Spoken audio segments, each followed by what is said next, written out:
See, you know, during that little rest period we had back there, a young fella come up to me and he said to me, he said, "Sir," he said, calling me by name, he said, "Sir," he said, "it looks to me like you got a pretty easy, lazy man's job just standing up there in front of that little old band waving your hands like that."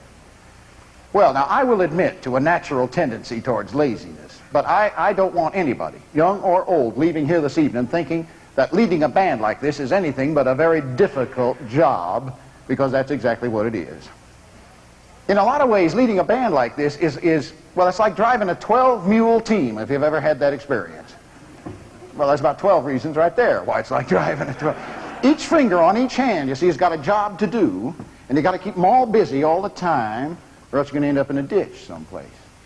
And, well, I'll tell you, you've been so nice to us this evening. I'm going to let you in on a secret. I'm going to show you exactly how it's done. Now, you watch closely, because chances are you ain't going to see this no place else. Now, I'm going to show you how to lead a band like this. See these 4 fingers on my right hand? These 4 fingers are what I use to conduct the 4 cornets, the 4 horns across the front. Each one of these represents a you don't believe me? All right, I'll show you. Watch.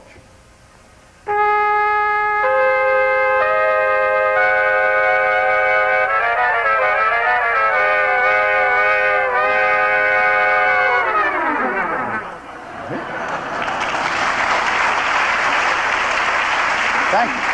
Now, these 4 fingers on my left hand now, I use those for the second row. These are the lower horns. I got my 2 altos here, and my tenor, and my baritone right there, and I'll show you how that works.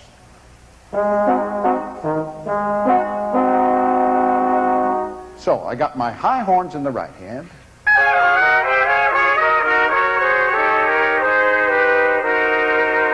Low horns in the left.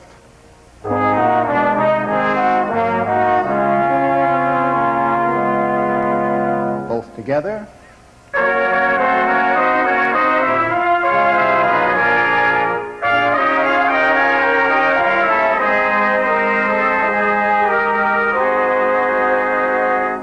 Now, I got these 2 thumbs, you see. Now, when you're leading a band, you use your thumbs to conduct the piccolo and the tuba. You see, the top and the bottom of the band. And your 2 thumbs are excuse me a minute. Yeah, this one's for the piccolo over here.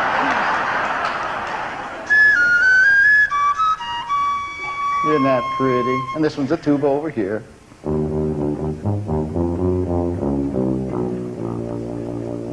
Now, you put them all together. They spell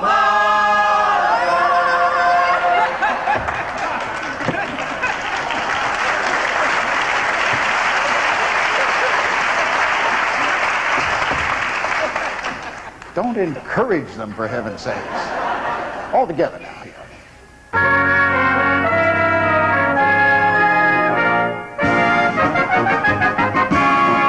All right, now that takes care of the horns, you see.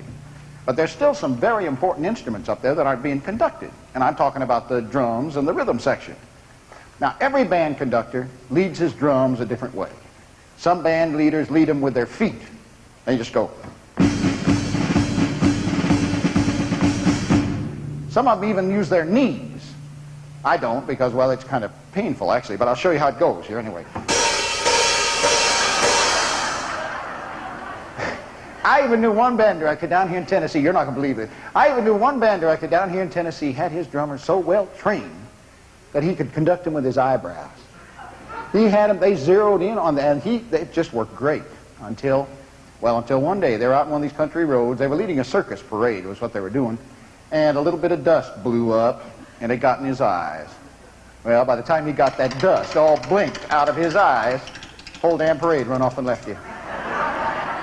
That's a fact. There's still some hollers today here in Tennessee where you'll find a big gray elephant with a tall pink hat on, just kind of wandering around, you know.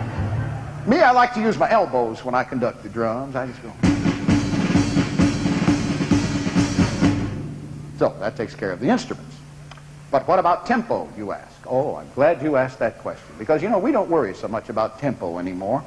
We got these modern electrified, amplified bands. Man, you just plug them into a wall socket someplace and they'll rock and roll till a week from Tuesday or until they blow a fuse, one. But these old wind-up bands, like Mr. Jack Daniel's original silver cornet band, oh, you got to stay with them all the time. Because, well, let me show you what happens if you don't. Watch.